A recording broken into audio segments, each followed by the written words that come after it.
Welcome to the Power of Macroeconomics. Lecture 8, Budget Deficits and the Public Debt. The purpose of this lesson is to examine the economic consequences of chronic budget deficits and the potential dangers of an upward spiraling government debt. Historically, classical economists have argued that such budget deficits are bad and should be avoided except in wartime.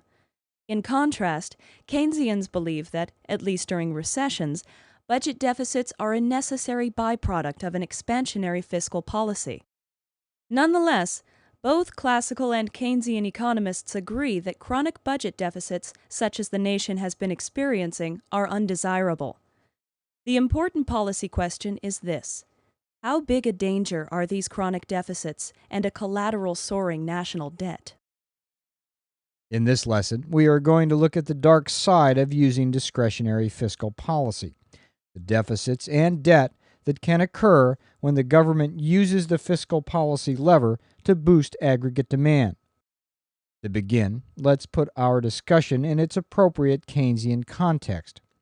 As we have learned, Keynesian economics focuses on the use of fiscal policy to solve our macroeconomic problems. As we have also learned, the policy guidelines are quite simple. Use fiscal stimulus, increase government spending or tax cuts to fight recession and unemployment. Use fiscal restraint, reduced spending or increased taxes to fight inflation. One problem with this Keynesian strategy, however, is that it implies that federal expenditures and receipts will not always be equal.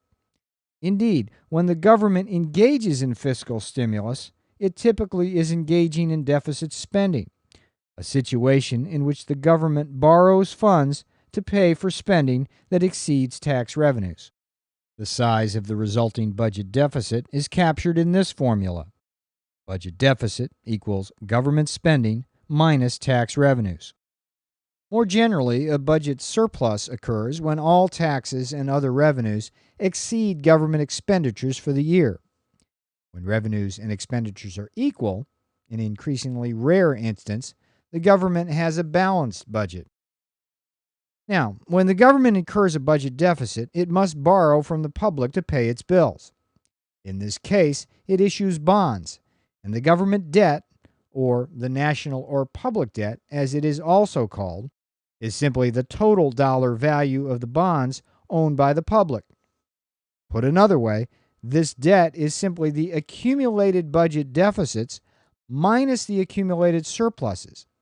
And note that this debt is held not only by banks, households, and businesses in the U.S., but also by foreign investors as well. Now here's the punchline. Whatever the merits of Keynesian economics, the practice of using discretionary fiscal policy has produced precious few budget surpluses since the 1930s. And this has been especially true since the 1970s.